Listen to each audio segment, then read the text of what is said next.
सहने की आदत पता नहीं कैसे लग गई कि मौसम के बेरुखेपन का एहसास भी नहीं होता।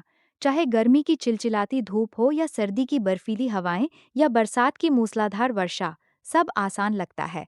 काली भयावनी रातें भी अब नहीं चुभती, तपते बोझिल दिन अब नहीं टीसते। एक लंबा समय गुजर गया इनसे बतियाते जूझते, कुछ पहचान सी हो गई है। ये लंबे दरख्त अब भी वैसे के वैसे हैं, सागर की रेत भी वही है, लहरें वैसे ही उफनती हैं। मैं ही बदली हूँ, पहले सा एहसास कहाँ।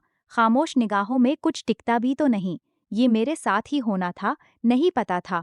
जिसे अपना देवता समझा, सर्वस्व माना, पूजा, उसी ने रद्दी कागज़ सा फेंक दिया। तुम मेरे इस रूप की तारीफ करते थे ना, कि ये आंखें जिस पर टिकेंगी वो विचलित हो जाएगा, ये गेसू जिस पर उड़ेंगे वो विभोर हो जाएगा, ये अधर जिसे छू लेंगे वो तड़प ही उठेगा। पर ऐसा कुछ नहीं हुआ।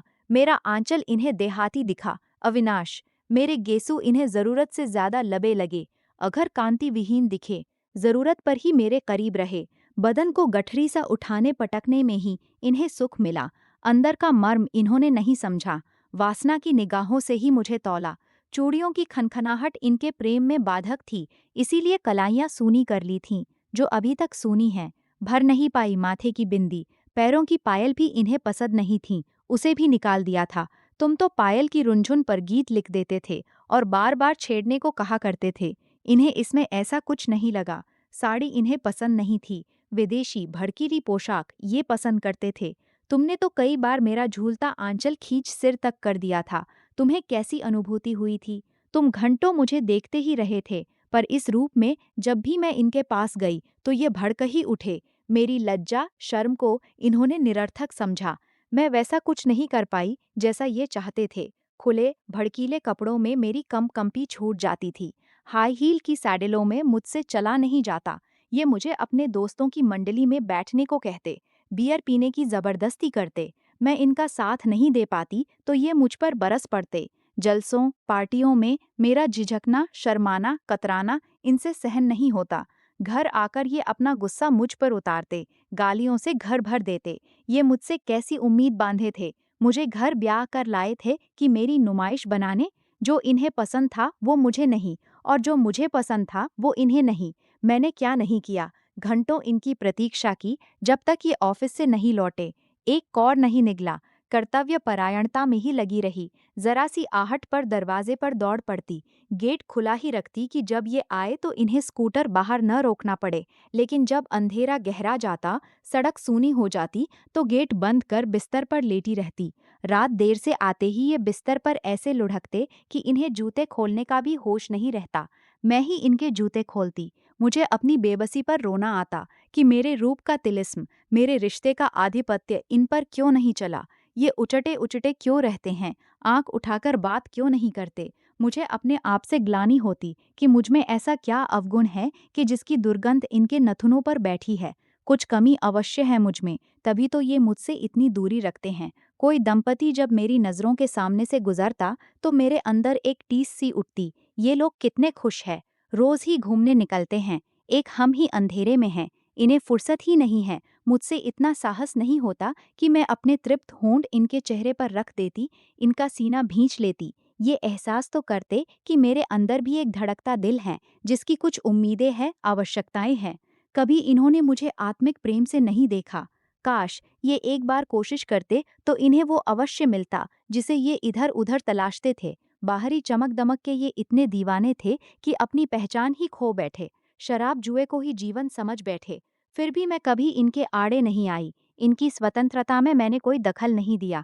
अपनी इच्छाओं का गला घोंटकर इन्हें समर्पित रही कि कभी तो ये सुध लेंगे। ये अपने मन की करते रहे, बात बात पर चिल्लाते रहे, बरसते रहे। मैं छलछलाती आंखों से सब सहती रही, अपने को ही कमजोर समझती रही। इनकी पहुंच भी तो दूर दूर थी, बड़े बड़े लोग इनसे मिलने आते थे। मेरी हैसियत भी क्या थी। एक दिन इन्होंने अपना बिस्तर भी दूर कर लिया, अपनी मनपसंद युवती को घर ले आए और रासलीला में मग्न हो गए। मुझ पर वज्रपात हुआ, पति सेवा की भावना सिसक कर रह गई। फिर भी मैं चुप रही, मैंने कुछ नहीं कहा। अगर कहती भी तो ये कहाँ सुनने वाले थे, मुझे धक्का मारकर घर के बाहर कर देते। गुस्सा तो इनकी नाक पर ही रहता था। जब इन्होंने मुझसे बात करना भी छोड़ दिया और मेरी इन्हें कुछ फिक्र भी नहीं हुई, तो मैंने अपनी जिंदगी की एक अलग रेखा खींच ली। बीमा कार्यालय में नौकरी कर ली, अर्थ का संकट टला, रोजमर्रा की आवश्यकताएं पूरी होने लगी, किसी के आगे मुझे हाथ नहीं फैलाना पड़ा। ये जब भी दिखते अपनी मौज में ही डूबे मिलते। मैं आहत हो जाती, फिर सोचती चलो खुश तो है। इन्हें पराजित करने की भावना मेरे अंदर कभी नहीं उठी और न कभी मैंने प्रतिकार लेना चाहा। संबंध एक तरह से विच्छेद हो चुके थे। इनके कहकहे रात रात भर गूंजते रहते। मेरा ध्यान उस तरफ भी नहीं गया।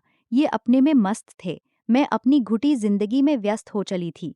मेरे अंदर कभी दूसरे जीवन साथी का ख्याल नहीं उठा और न मैंने इस बारे में सोचा। नौकरी की व्यस्तता में मैं इस तरह बह गई कि कोमल अनुभूतियों को अंकुरित होने का अवसर ही नहीं मिला। मैंने इस बारे में जितना भी सोचा उतना ही दर्द मिला। एक तरह से इनको बिसार ही दिया। तो मैं कह रही थी, जब मेरे संबंध इनसे पूर्णतः टूट चुके, तब ये एक दिन थके मांदे से निराश मेरे पास आए। मैं देखती रह गई कि इन्हें इतने वर्षों बाद मेरा ख्याल कैसे आया। इनकी नजरें नीचे झुकी थीं।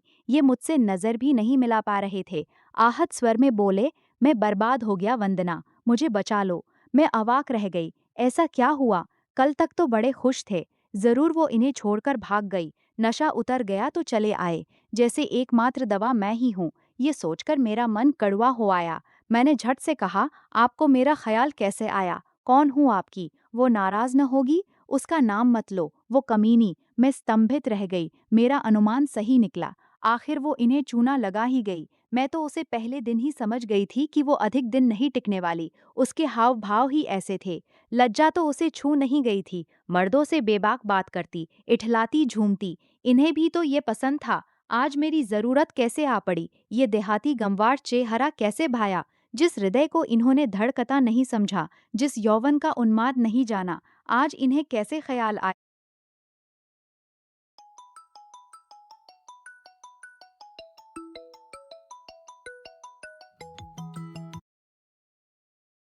आया। मैंने कहा, मैं क्या कर सकती हूँ? ये जोर जोर से सिसक पड़े और सिसकियों के बीच बोले, वंदना, मुझे माफ कर दो। मैंने तुम्हें बहुत दुख दिए, बहुत तड़पाया। उसका प्रायश्चित मुझे कर लेने दो। इनके आंसू मुझे बेध गए। कहना तो बहुत कुछ था, लेकिन कुछ न कह पाई। गहरा निश्वास लेकर रह गई। मुझे खामोश देखकर ये गिड़गिड़ा उठे, कुछ तो कहो वंदना, बोलो, तुम बोलती क्यों नहीं? मुझे गालियां दे दो, कुछ तो बोलो। मेरे होंठ से एक शब्द भी नहीं निकला।